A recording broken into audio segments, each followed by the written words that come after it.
My daughter, Lily, bounced on my bed, shouting, "Wake up, Daddy." It was her 5th birthday. I wore a glittery pink gown just for her. We laughed, danced, had cake, but that night, I cried quietly, thinking of Rachel's custody fight, lies, bruises, photos. She planned it all. Today, Rachel sees Lily only under court supervision. Her game is over, but the scars remain. Rachel used to come home reeking of vodka, barely holding it together. She'd laugh too loudly, slam doors, cry in silence. Her brother Matt, a high-powered lawyer, defended her every time. I once begged him for help. He smirked, told me to man up. I stayed quiet for Lily. I believed Rachel could get better. Now I see that silence gave them power. I still remember when Rachel showed up late to Lily's preschool recital, stumbling, sunglasses hiding bloodshot eyes. She blamed traffic. I made excuses again. Matt told the principal I was unstable when I questioned Rachel's behavior. I wanted to scream. Instead, I hugged Lily tighter that night. I kept journals, took photos, saved messages. I didn't know then, but I was already preparing for war. The first court hearing felt like a punch. Rachel's lawyer, her brother, presented a fabricated text thread claiming I'd hit her. My stomach dropped. Lily clung to my leg, confused. Matt sneered as the judge reviewed it. I whispered, "It's fake." My lawyer urged patience, but I saw it in the judge's eyes, doubt. I'd built a life on truth, but now lies ruled the room. Matt arranged for a neighbor to testify. I yelled at Lily. She twisted a moment, me shouting when Lily ran into traffic, into abuse.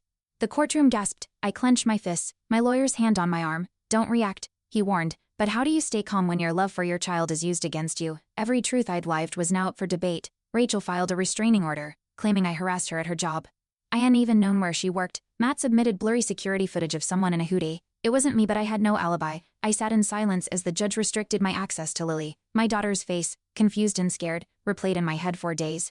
Rachel was winning. Lily's school counselor pulled me aside. "She's been quiet, withdrawn," she said. "Is everything okay at home?" My throat tightened. I explained what was happening. She nodded slowly but later submitted a neutral report. Matt spun it as concern for my parenting.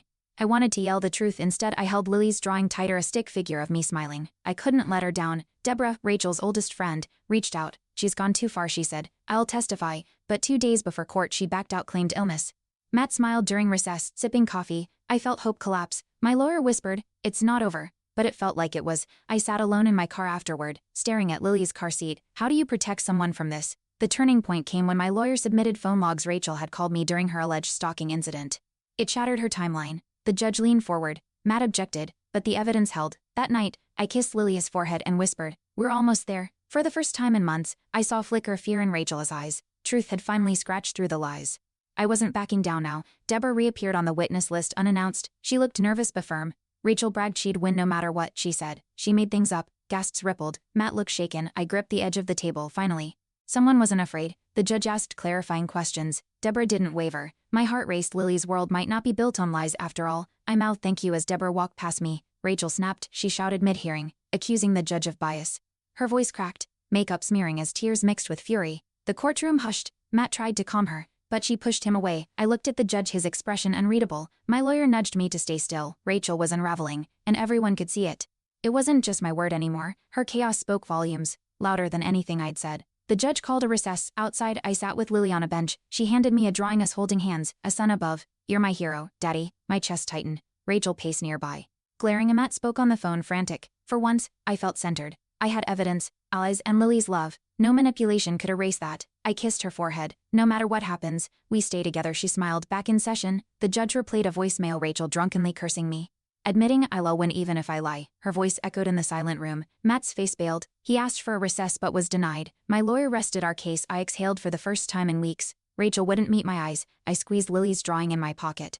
It wasn't over, but the tide had turned. The judge asked Rachel one final question. "Do you believe you're fit for full custody?" She hesitated, then lied. "Absolutely." I watched her crumble under cross-examination. Lies exposed, her narrative fractured. Matt slumped beside her, defeated. The judge adjourned. Outside, reporters buzzed. I held Lily's hand tightly. "We made it," I whispered. It wasn't the end yet, but justice had begun to breathe. Her truth, my strength, they finally mattered in that courtroom. 2 days before the final verdict, Rachel filed an emergency claim alleging Lily was scared of me. A grainy audio clip played, Lily crying. My stomach flipped, but I recognized the moment. It was from months ago when she scraped her knee. Matt edited it. My lawyer objected immediately. Still, the judge didn't dismiss it outright. Doubt crept in again. My fight wasn't over. Rachel wasn't done. I had to prove this too. My lawyer subpoenaed the original file metadata. It showed the audio was spliced, time-stamped from separate days. Matt objected, flustered.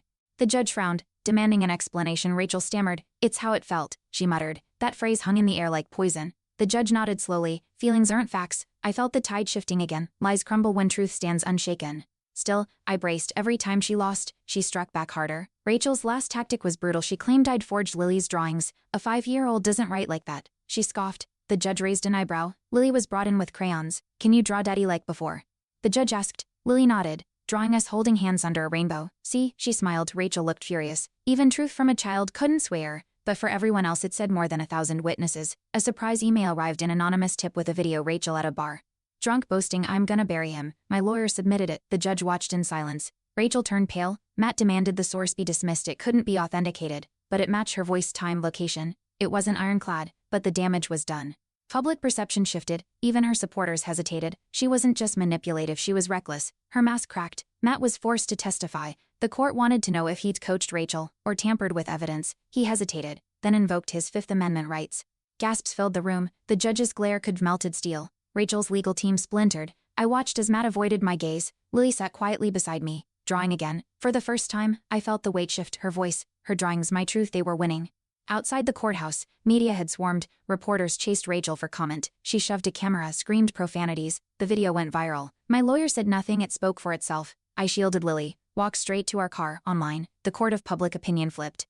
Supporters reached out. Stay strong, they wrote. Rachel had built her story on control, but chaos had taken over. I focused on Lily's hand in mine. Calm one. The night before final arguments, Rachel tried texting me, let's talk. I showed it to my lawyer. It's bait. He warned. Still, it rattled me. She never apologized, never reached out calmly. I didn't respond. Minutes later, she posted online, accusing me of harassment. Screenshots proved I hadn't replied. Her contradictions stacked. Each false move chipped away her mask. I didn't need to fight fire with fire. Truth did the burning. On the final day, Rachel's social worker testified. I've seen manipulation before, she said, but this was targeted cruelty. She recounted Rachel's attempts to coach Lily during supervised visits, whispering false lines. I felt my hands tremble. The judge took notes furiously. Even Matt didn't object. The room felt heavier with every word. Finally, the truth was louder than the lies. I looked at Lily, her safety, her smile, they were within reach. Rachel's landlord sent a statement she'd been evicted twice for violent outbursts. One included breaking furniture while Lily was visiting. I never knew. The judge read it aloud. Rachel sat motionless. Her silence now said everything. My chest ached, not with anger, but fear for what Lily had seen. I pressed a photo to my chest, Lily's drawing of a calm home. That's all I wanted for her: stability, truth, peace, and love. Rachel's therapist, under subpoena, admitted she missed half her mandated sobriety sessions. She is uncooperative, he added. I closed my eyes. Years of second chances, excuses over. The judge leaned back. Hands folded. Matt looked exhausted. Rachel's armor had shattered. My lawyer glanced at me. This is it. I squeezed Lily's hand. She beamed up at me, unaware of the storm we'd just weathered. This wasn't just a win, it was survival. Our survival. The judge reviewed all files. Mr. Jensen, you've demonstrated restraint and care, despite severe provocation, he said. My throat tightened. Rachel scoffed. He's manipulating you, she shouted. Security approached. The judge didn't flinch enough. Her voice cracked into silence. The courtroom echoed with stillness. I didn't cheer, I just reached for Lily. She climbed onto my lap and hugged me. In that quiet moment, I knew we'd reclaimed more than custody. We reclaimed peace. Matt was disbarred weeks later. His firm released a statement distancing themselves. Rachel vanished from social media.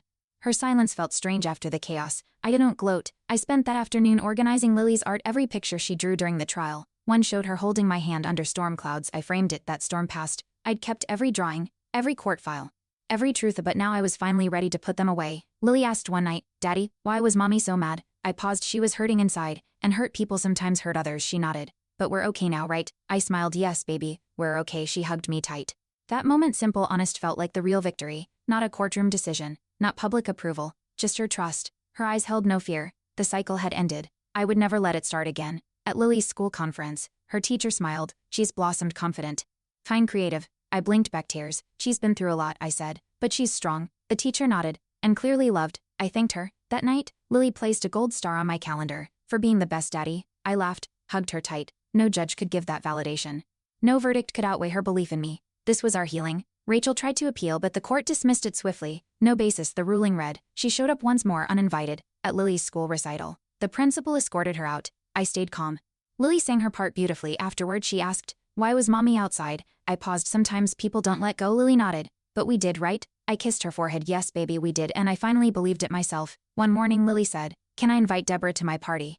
I smiled. Of course. She's stayed in touch, sending small gifts and encouragement. At the party, Deborah handed me a photo. Rachel, me, and Lily from years ago. You've come far, she whispered. I nodded. The past didn't haunt me now. It reminded me how far we've risen. Lily laughed nearby, wrapped in joy. I didn't need revenge. I had everything I fought for. I sat alone in the living room after Lily's birthday, holding her newest drawing me with a crown and cape. Hero Dad, it read. I didn't feel heroic, I'd cried broken. Doubted myself countless times. But I showed up every single day. I kept records, held the truth close, shielded her as best I could. The past had nearly broken me, but Lily never let me fall. You saved me too, I whispered to her photo. That battle left scars but also strength.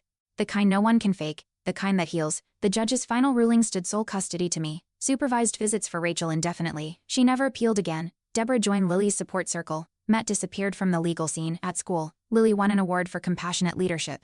She beamed as I lifted her in the air. You're everything I fought for, I said. We started new traditions: Saturday pancakes, movie nights, gratitude journals, each one a step forward. The past didn't define us anymore. Lily thrived, and for the first time in years. I did too.